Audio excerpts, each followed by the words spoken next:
diperlihatkannya kemes cantik bernama Scott Sawyer yang sangat hobi olahraga untuk menjaga fisik dan juga kekencangan knalpotnya. Sesaat kemudian, Scott langsung semeringah saat mendapat panggilan kerja dari pihak Ojones Company. Ia pun diminta untuk datang ke Washington untuk melakukan interview kerja.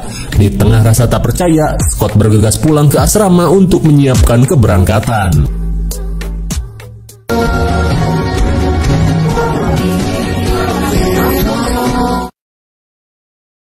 Di keesokan harinya, Scott memulai perjalanan panjang menuju kota Washington dengan harapan memperbaiki hidupnya yang kini pas-pasan.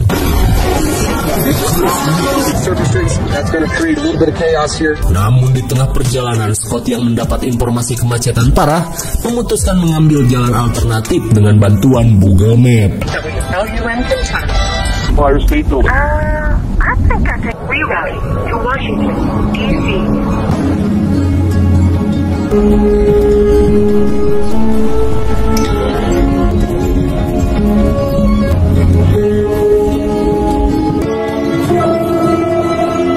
Setelah jauh mengambil jalan alternatif, tiba-tiba saja Google Map menyuruh Scott untuk belok kanan di depan. Sontak Scott pun kesal karena Google Map malah mengarahkannya untuk apruk-aprukan. Dirasa error, Scott memutuskan untuk mencari belokan di depan.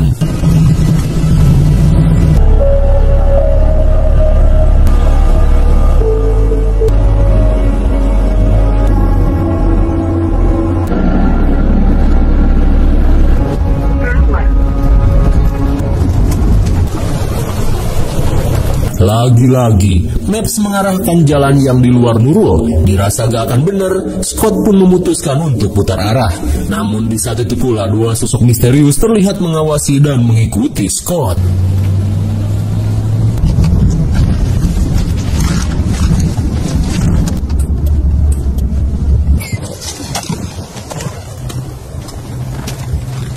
Ketika Scott melihat peta manual, tiba-tiba saja sebuah mobil koblak melintas dan berhenti. Di tengah rasa was-was, si pengendara koblak bernama Hollis dan saudara suburnya Buck tiba-tiba SKSD dan langsung menawarkan bantuan. Karena sepertinya Scott sedang kesasar, mereka yang mengaku sebagai warga sini dengan senang hati akan membantu Scott mencari jalan. Akan tetapi Scott yang curiga berusaha menolak dengan cara halus. Almost forgot. You're Matt. Oh, thanks. Sontak Scott pun panik saat melihat gelagat aneh Hollis. Apalagi saat Hollis memaksa Scott untuk ikut ke rumahnya, di mana ia akan meneraktir Scott mabok uya haram. Hollis pun berkata jika ia tidak akan melepaskan Scott jika Scott belum menuruti keinginannya.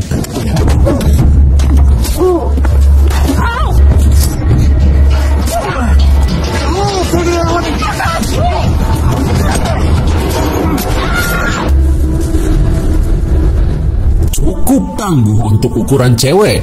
Meski cekernya harus terluka, Scott berhasil menghajar Hollis dan Buck yang tak punya titik sampai terkapar. Dan karena tak ada pilihan lain, Scott pun akhirnya apruk-aprukan kabur ke hutan.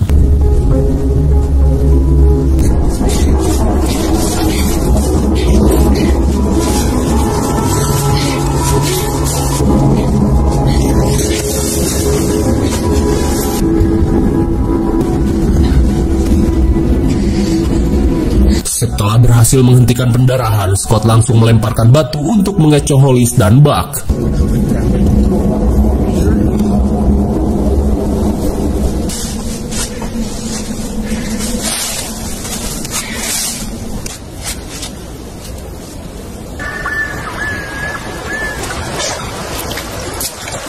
Saat hari menjelang maghrib, Scott yang kelelahan berusaha mencari tempat untuk berlindung. Dengan ceker yang pengkor, Scott terus berusaha menguatkan diri jika semuanya akan baik-baik saja.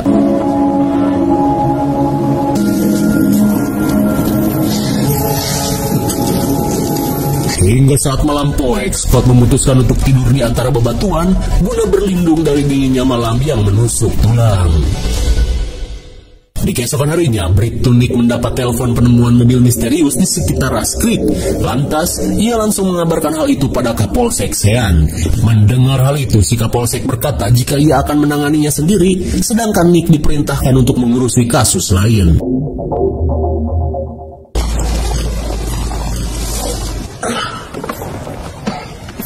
Setibanya di TKP, Kapolsek Sean merasa heran dengan mobil yang seolah ditinggalkan pemiliknya ini. Apalagi di luar, ia melihat ada bekas darah yang mengering.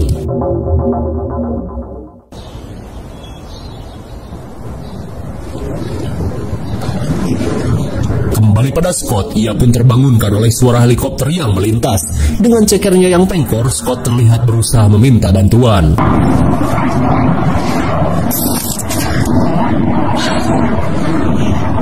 Hey, over here! Namun jelas saja usahanya sia-sia, karena mana mungkin helikopter akan mendengar teriakannya.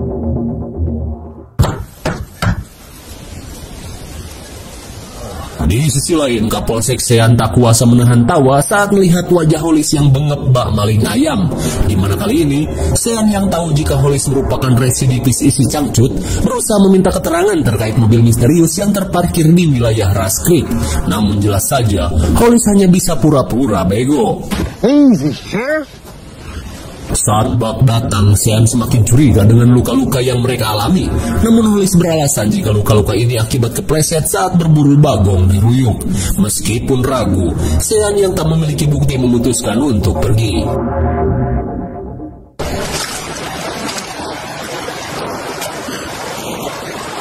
Sementara di sisi lain, sambil menahan rasa nyut-nyutan, Scott berusaha membersihkan luka di kakinya yang mulai mengalami infeksi. Sampai-sampai ia merasakan meriang bak gejala tipes.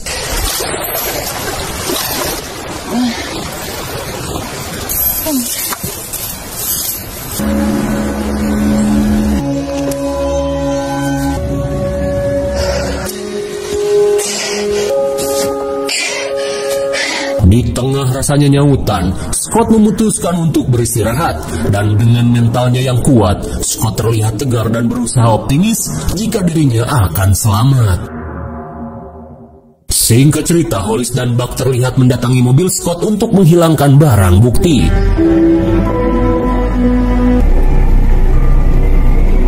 Di saat itu pula, Scott yang mengalami meriang langsung mengecek lukanya.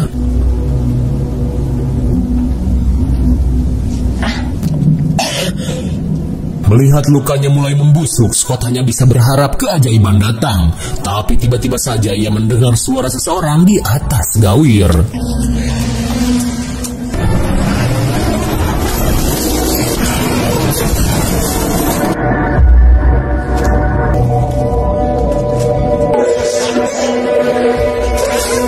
Betapa syoknya Scott saat dua berandal itu membuang mobil second pemberian orang tuanya. Di saat itu pula, Holis terlihat kegirangan sambil mengecek keadaan mobil yang mereka lempar. Teringat dengan Scott yang masih belum ketemu, Holis mengajak Buck untuk melanjutkan pencarian. Dan saat mereka pergi, Scott berusaha mencari HP-nya yang tertinggal di mobil.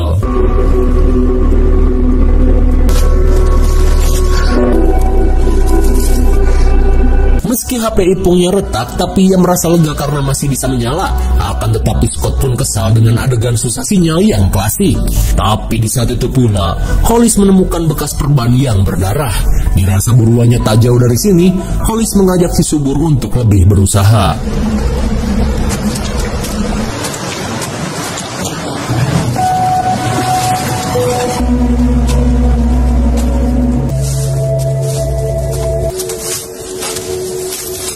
Kembali pada Scott, meski sudah jauh apruk-aprukan mencari sinyal, namun kata sutradara sinyal nggak boleh ditemukan sampai akhirnya HP keburu matot.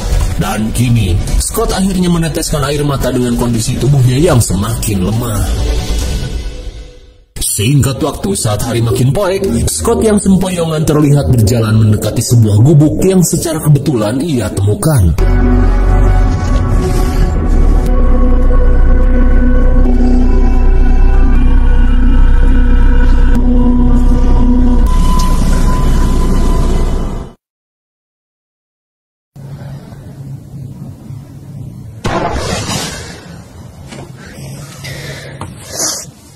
Di keesokan harinya, Scott yang siuman pun heran saat dirinya berada dalam ruangan dengan kondisi luka yang sudah diobati.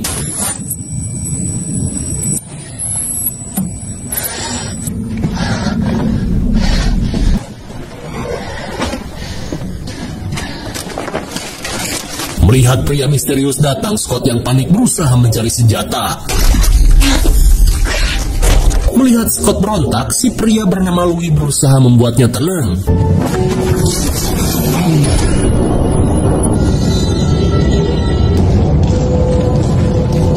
Kira-kira serbuk apa yang Scott siramkan? Apakah pupuk urea? Sementara itu, Nick yang merasa curiga langsung menanyakan alasan kedatangan Hollis dan Buck ke polsek. Terlebih ia yakin jika Hollis dan Buck menyembunyikan sesuatu. Akan tetapi meski menemukan beberapa kejanggalan, Sean hanya berkata jika semua ini hanyalah kesalahpahaman, di mana si pemilik mobil hanya kehabisan bensin. Dan kini mobilnya sudah diderek oleh pemiliknya. Mendengar hal itu, Nick yang masih curiga langsung pergi untuk melakukan penyidikan sendirian.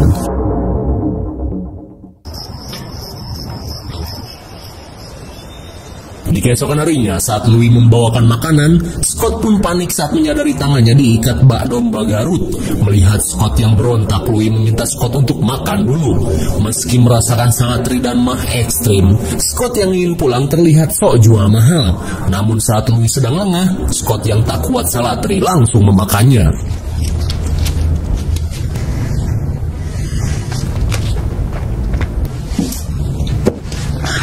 Setelah menyantap makanannya, Scott menceritakan insiden penyerangan yang ia alami, di mana 3 hari yang lalu, ia yang disesatin Google Map tiba-tiba diserang 2 pria esangan yang berusaha melakukan gabrut paksa pada dirinya. Tapi untungnya ketika itu ia berhasil melawan dan kabur. Mendengar hal itu, Louis sepertinya mengenali 2 orang yang dimaksud Scott. Please be here. Seketika Louis meminta Scott untuk diam karena saat ini 2 orang yang dimaksud oleh Scott berada di depan karavan. Serious as ever. Rupanya, Hollis dan Buck adalah sepupunya Louis, hasil pernikahan dari Watere dan juga bibinya. Lantas tanpa basa-basi, Hollis berkata jika ia sedang mencari keberadaan seorang kewes yang kabur ke dalam hutan. Beda halnya dengan mereka, Louis yang baik hati berusaha melindungi Scott dari kebejaan 2 sepupunya dengan mengungkapkan jika ia sama sekali tidak tahu menahu. Sementara di dalam karavan, Scott yang panik berusaha melepas tali domba yang mengikat tangannya. In the middle of the fucking rain. We tracked that girl up here. Di saat itu pula, Hollis yang mencurigai gelagat aneh Louis meminta Buck melakukan pengecekan. Mendengar hal itu, Louis terlihat panik, apalagi Scott ia ikat di dalam. Ain't in there. Untung saja Scott berhasil melepaskan diri.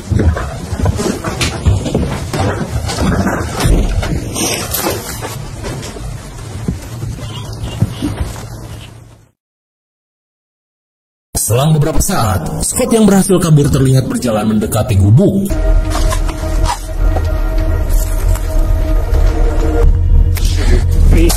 Melihat Scott yang berusaha pergi, Louis yang tidak ingin hal buruk terjadi meminta Scott untuk menuruti ucapannya dan menunggu waktu yang tepat untuk pergi dari tempat ini. Terlebih peradaban penduduk sangat jauh dari sini. Mendengar hal itu, Scott yang ripuh mau tak mau menuruti ucapan Louis. Di malam harinya, Komandan John yang jauh-jauh datang dari Polda ke Polsek menanyakan perkembangan kasus penemuan mobil merah di Rush Creek. Mendengar hal itu, Sean yang gelagapan menjelaskan jika kasus itu sudah selesai. Tapi di saat itu pula, Nick langsung menunjukkan hasil penyidikannya, di mana menurut informasi, mobil tersebut merupakan milik seorang kewes bernama Scott yang hilang sejak 4 hari lalu. Dirasa Sean tak becus menangani kasus ini, John berniat mengirimkan segambreng tim SAR dan polisi pelacak untuk menyisir hutan. Hingga saat Komandan John pergi, Sean terlihat panik seperti ada yang ia sembunyikan. Kembali ke karavan, Louis meminta Scott agar berhati-hati menggunakan serbuk alkali yang digunakan, karena serbuk itu sangat korosif jika tidak secepatnya dinetralkan dengan susu. Kemudian, Scott yang ingin segera pulang berjanji tidak akan membocorkan apapun tentang praktek uyah haram yang Louis dan sepupunya lakukan. Namun Louis yang khawatir Scott tertangkap sepupunya, meminta Scott untuk bersabar dan menunggu waktu yang tepat. Terlebih ia yang belangsak tak punya mobil untuk mengantar Scott. Tapi di akhir pekan ini, 2 sepupunya akan pergi ke kota menjual uyah haram, jadi ia akan meminjam mobil untuk mengantar Scott. this one heavy as a Di sisi lain, Sean yang kesal menyalahkan tindakan bodoh Hollis dan Buck, di mana hilangnya Scott membuat tim dari Polda akan turun tangan melakukan pencarian besar-besaran di area ini. Terlebih ia khawatir tim kepolisian akan menemukan pabrik uyah haram miliknya. Oh, rupanya Sean yang tidak puas dengan gaji dari pajak masyarakat nekat merintis bisnis uyah haram bersama Hollis bersaudara. Mendengar hal itu, Hollis dan Buck berjanji akan berusaha lebih keras mencari Scott. Di keesokan harinya, Scott terlihat membantu Louis untuk membuat uyah haram. Kemudian, Louis meminta Scott untuk menyiramkan cairan asteron ke dalam ember berisi potongan bungkus korek. Kemudian, sambil membawa termos cairan alkali, Louis menjelaskan jika cairan ini lebih berbahaya dari serbuk alkali, di mana percikan api kecil pada cairan ini bisa menyebabkan ledakan yang dahsyat. Lantas karena Hollis dan Buck akan datang, Louis meminta Scott untuk bersembunyi. Namun sebelum pergi, Scott terlihat mengambil obeng untuk berjaga-jaga. Hey, just put that down there. Didn't we get masks? Sementara di sisi lain, Nick yang kembali ke polsek langsung kaget saat mendengar percakapan Sean di telepon tentang Scott. Ia pun meminta Hollis untuk segera menghabisi gadis itu jika sudah ketemu. Hingga sesaat kemudian, Sean yang menyadari Nick mendengar percakapannya langsung panik dan berusaha mengajak Nick untuk bekerja sama. Akan tetapi Nick yang seorang polisi jujur tidak ingin menjadi bagian dari kebusukan polisi.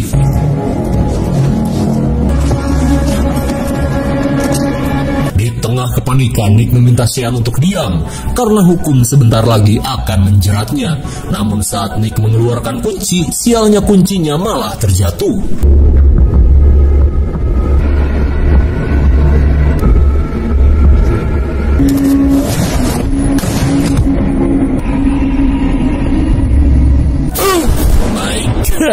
Bagaikan Fredrin Sampo, Sean si polisi bejat dengan tega menghabisi anak buahnya karena tidak ingin kebusukannya terungkap. Di malam harinya, Sean yang tidak ingin kejahatannya terungkap meminta Hollis dan Buck untuk menguburkan jasad Nick di dalam hutan. Kemudian, Sean meminta dompet milik Scott yang Hollis temukan guna menyempurnakan rencana jahatnya. Worry about it, I'm gonna get to the bottom of this. Reasonable explanation for... Hold on.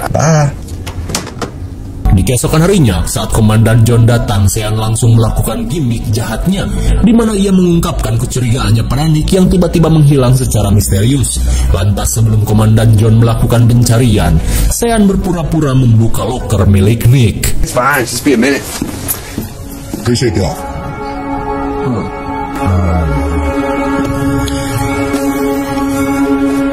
Sungguh biadab, rupanya Sean memfitnah Nick yang telah menculik Scott. Hingga setelah John termakan gimmicknya, Sean yang melihat John dan timnya sedang bersiap memulai pencarian bergegas pergi meninggalkan polsek. Sementara itu, Louis dan Scott terlihat nyentui mengobrol di depan karavan. Louis pun berkata jika sebenarnya ia sudah bosan bekerja sebagai pembuat uyah haram, di mana ia ingin bertobat dan bekerja di tempat yang halal. Namun di tengah hangatnya suasana, Louis yang mendengar suara mobil meminta Scott untuk bersembunyi. Rupanya itu adalah Sean yang ingin mengecek paket uyah haram yang akan dikirim. Namun dengan bedil somplak, Louis meminta Sean untuk menunggu saja hasilnya. Di tengah kecurigaan, dengan pedenya Sean berkata jika ia mampu menembak sebelum Louis mengarahkan bedil somplak itu. Namun jangan salah, sebenarnya Louis menargetkan drum kimia yang bisa meledak kapanpun. Ia pun meminta Sean untuk pergi. Go inside and take a look what y'all up to.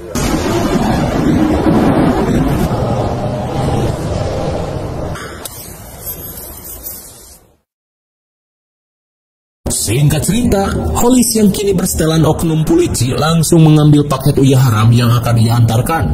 Namun sesaat sebelum pergi, Hollis yang melihat jejak sepatu di tangga pun menyadari jika selama ini Louis telah menyembunyikan Scott.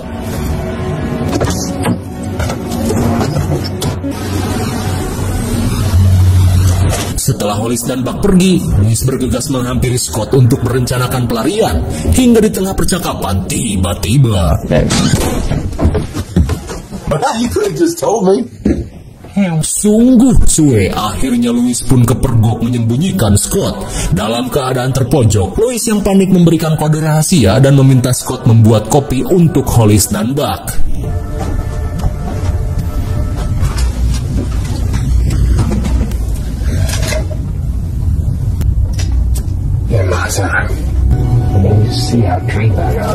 Namun rupanya yang Scott tuangkan adalah cairan alkali yang mudah meledak. Now get over here and sit on my knee. You sure do got some things that teach me. Hingga sesaat kemudian si subur menyadari ada yang aneh dengan microwave ini.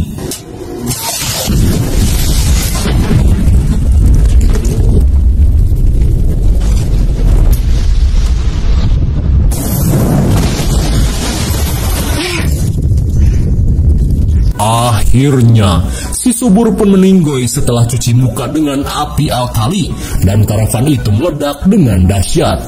Namun sesaat kemudian mereka pun panik saat melihat Hollis yang tutung masih bisa selamat. Louis pun meminta Scott untuk berlari sejauh mungkin.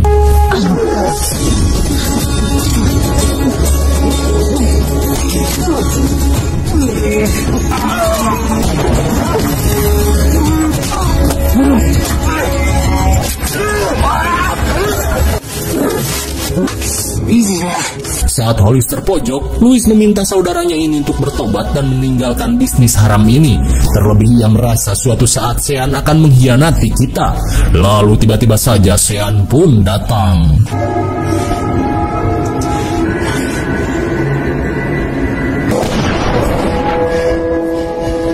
Malang sekali Louis yang baik hati pun harus meninggoy ditembak Sean. Sementara itu, Scott yang seorang pelari handal langsung ngabret seejan-ejannya. Kembali pada Sean, melihat kekacauan yang terjadi, si licik Sean akan menjadikan Hollis dan keluarganya sebagai tersangka utama. Ia pun akan menghabisi Hollis dengan tuduhan sebagai gembong uyah haram. Mendengar hal itu, Hollis yang menyesal hanya bisa pasrah.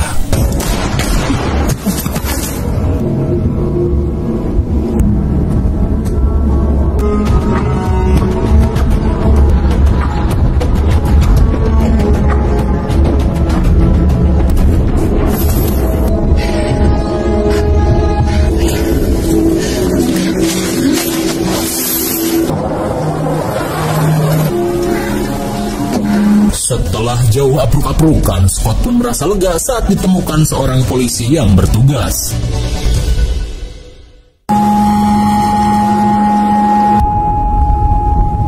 This little preacher guy. Namun tanpa diduga, si petugas ini adalah Sean. Di mana kali ini Sean si serip kopet meminta Scott untuk tenang. Namun di tengah obrolan, Scott pun menyadari suara polisi ini yang merupakan bos dari pabrik uyah haram milik Louis. Hingga kepanikan Scott semakin menjadi saat Sean menghentikan mobilnya dan mengajak Scott ngapruk ke dalam ruyuk.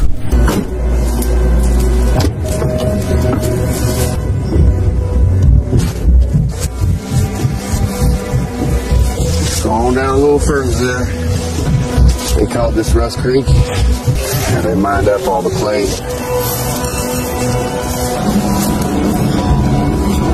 Tibanya di pinggir wahangan, Scott yang menyadari akan dieksekusi meminta Sean untuk bertobat.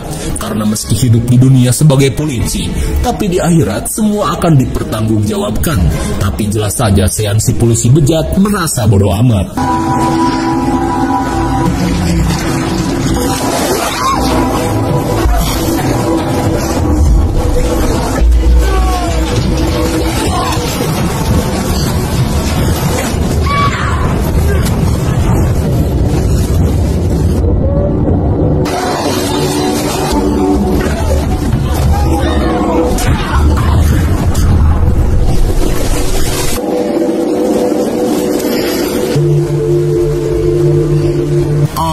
Akhirnya, Sean si polisi bejat pun modar dicucuk obeng tepat di jantungnya. Lalu ia pun hanyut bagaikan Kemudian, dengan ceker yang pengkor, Scott berusaha kembali ke jalan.